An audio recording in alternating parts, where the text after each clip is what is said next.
we're doing our boxing attacks. We're in a street stance here. And we're not saying, you know, you're going to use this on a guy that's really skilled at boxing. Unarmed striking attack is a better description because it's just a guy coming, trying to hit you in a street situation. But what I want to emphasize, a lot of these combinations, even though we're kind of doing the prescribed, here's the best defense for this situation, which we are, you do what works, whatever's open. But also, this exact combination can be used a lot of times. You get some of my old kickboxing fights, I use this almost every fight because it's just such a great combination to keep a guy at a distance and use your side kick like a force field. So here's the situation. Guys squaring off. I'm watching that front shoulder. I don't know if he's going to try and hit me at the right cross or kick me or jab me, but I watch that front shoulder. Whatever direction's going helps me key on that. If he comes straight at me, I know he's coming with the jab, and I just flow with it and come back. So here's full speed what it looks like. Ay-ya, ay-ya, ay-ya. Okay, the side kick, the main thing, chamber it as high as you can as he pulls that in.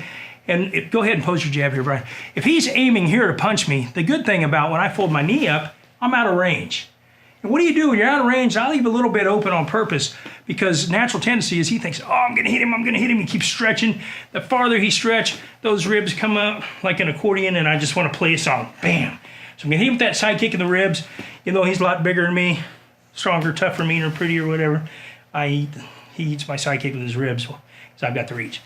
Then I'm gonna step, pivot, hopefully not have to do a back step depending on where he is, but then I'm just gonna fold and fire my back kick. When I fold my back kick up, I want my knee to heel to come to the side like a sidecar on a motorcycle. So my knee follows my heel, straight line like an arrow. And then I've got him to the body, I go up to the face. So these combinations, this is against the left jab, but Bruce Lee called the side kick the all-purpose kick. So you should be able to defend any situation with a side kick. He starts to grab for a lapel, he starts to do anything, I can take him at the knee, which you better have good reason to tell the judge or the principal. But the ribs are great. Going up too high, getting too fancy, you might end up on your butt. So for street self-defense, we like most of our kicks to go from here to there.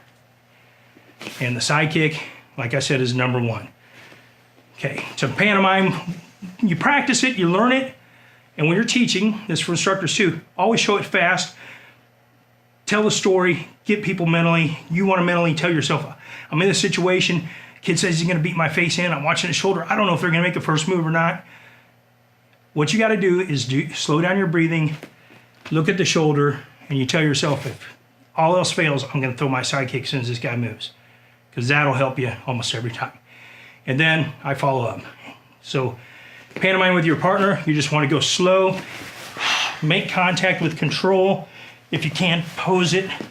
And my kicks used to be a little better. I got a bad knee now, but just mainly doing it how you practice. This is for you to practice at home in supplementing your regular classes, working with your instructor, or if you're doing it on your own and you're gonna have a traveling sensei come and check you on it, it's folding that knee as high as you can, and I'm folding it towards my chin so it makes me roll my hip and get out of range. Hit with the sword edge about the back third of your heel, just on the edge. Retract, the retraction always goes to the next kick. So I point it, he's 12 o'clock, I point 6 o'clock. So I'm ready, back kick, and back fist. Okay, when you pantomime on your own, if you can get a big mirror, or you have a mirror somewhere in your house, full length, you can practice it, you get your distance, practice looking at the shoulder. That helps you get focused, get your breathing right, and get settled in combat situations about breathing, visualizing, being prepared, relaxed. Then from here, I'm just gonna fold it up and do lots of repetitions, at least 10 when you practice, because every time you'll wanna work on one little part of it and finesse it a little bit more. So remember, technique's everything, repetitions where your technique gets perfected.